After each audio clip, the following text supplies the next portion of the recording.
Semester 2 English major paper का ये बहुत ही ज़्यादा इम्पोर्टेंट क्वेश्चन है जिसे मैं आपको नोट्स के साथ इजी लैंग्वेज में समझाऊंगा।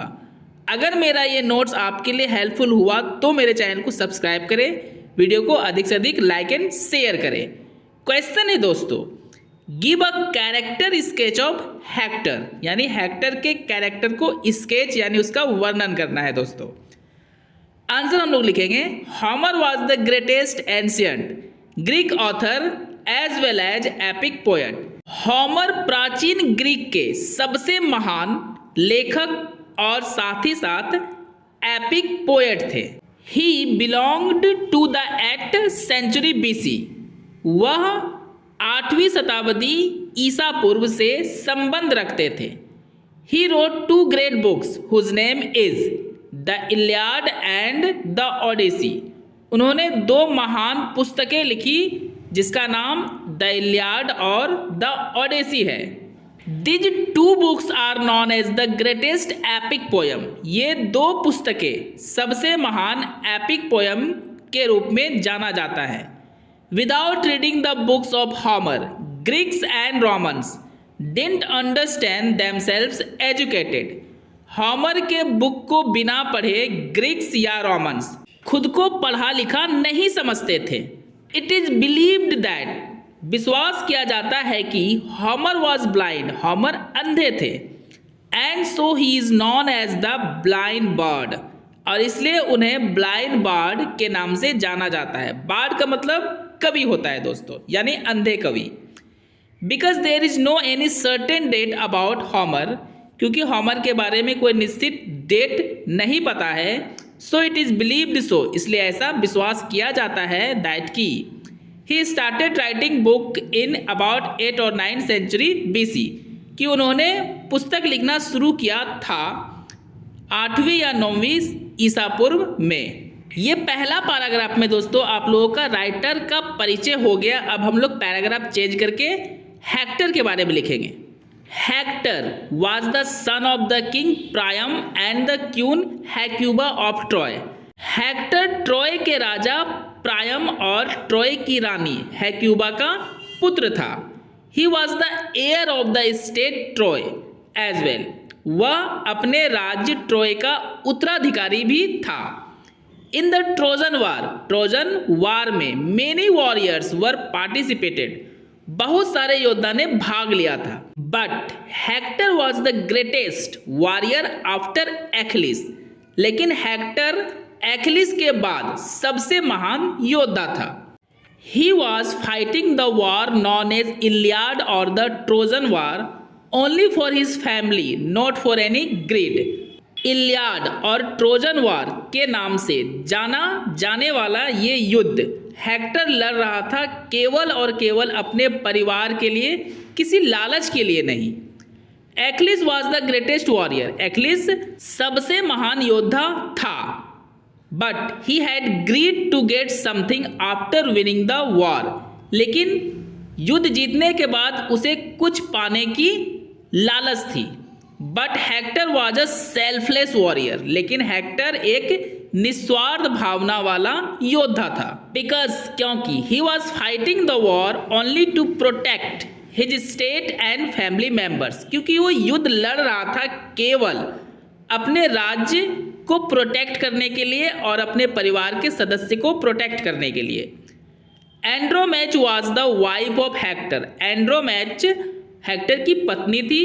And Astyanax was the loving son of Hector, और एस्टियानेक्स हेक्टर का प्यारा पुत्र था।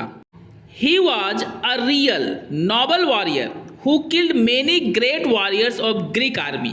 हेक्टर एक सच्चा नेक योद्धा था जिसने बहुत सारे ग्रीक आर्मी के महान महान योद्धाओं को जान से मारा था। ड्यू टू हेक्टर, हेक्टर के कारण, एंड हिज फाइटिंग स्किल, और उसके युद्ध लड़ने के स्किल यानी तरीके के कारण, the Greek army was about to lose the epic battle of Iliad. Greek army लगभग एपिक बैटल इलियाड को हार ही चुके थे। Patroclus was the friend of Achilles, Patroclus Achilles का मित्र था। And was a great warrior as well, और एक महान योद्धा भी था।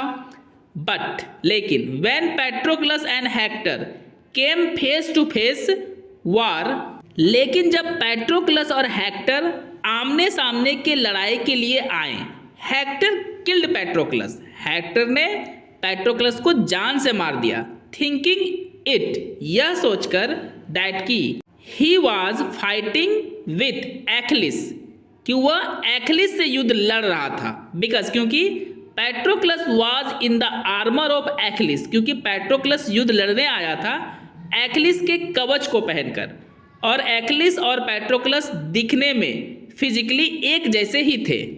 Aldous Hector was killed by Achilles, हालांकि हेक्टर एक्लिस के द्वारा मारा जाता है, बट स्टिल, लेकिन फिर भी, he was known as the greatest warrior after Achilles, वह एक्लिस के बाद सबसे महान योद्धा के रूप में जाना जाता है।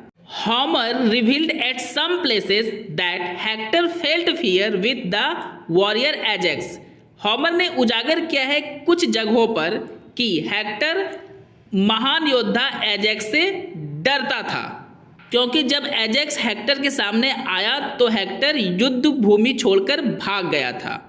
Once as Hector sees the great warrior Achilles, एक बार जब हेक्टर महान योद्धा एक्लिस को देखता है, बिफोर टू हिम, अपने सामने, he runs away and so the poet Homer says that a great man ran away, Achilles को अपने सामने देखकर हेक्टर युद्ध भूमि को छोड़कर भाग जाता है। इसलिए कवि होमर कहते हैं हेक्टर के बारे में कि एक महान योद्धा भाग गया। Hector very soon realises his mistake to behave like a coward, Hector बहुत जल्द ही अपने गलती को महसूस करता है कि वो डरपोक की तरह बिहेव कर रहा है। And so he feels sorry at his habit, और इसलिए वह अपनी आदत पे दुखी महसूस करता है। And after this he kills many warriors of Greek, और अपनी गलती को महसूस करने के बाद हेक्टर बहुत सारे ग्रीक के योद्धाओं को जान से मार देता है। इट वॉज हेक्टर, वह हेक्टर ही था, who sent back to the army of Greek to their ships, जिसने ग्रीक के आर्मी को मजबूर कर दिया उनके जहाज के पास वापस जाने के लिए। And burns some ships of Greek, और ग्रीक के कुछ जहाज़ों को जला भी दिया। दोस्तों, नोट्स कैसा लगा कमेंट करके जरूर बताएं, और अगर मेरा वीडियो हेल्पफुल हुआ है तो चैनल को सब्सक्राइब जरूर करें। फुल मार्क्स लेने के लिए आपको कंक्लूजन जरूर लिखना चाहिए, पैराग्राफ चेंज करके, जो इस प्रकार लिखेंगे। इन द कंक्लूजन, संक्षेप में, वी कैन से दैट, हम लोग कह सकते हैं कि Hector was a noble and selfless hero of Troy, Hector Troy का एक निस्वार्थ और नोबल हीरो था। He sacrificed his life only to save his country Troy and his family members, उसने अपना जीवन कुर्बान कर दिया केवल अपने देश ट्रॉय को बचाने में और अपने परिवार के सदस्य को बचाने में।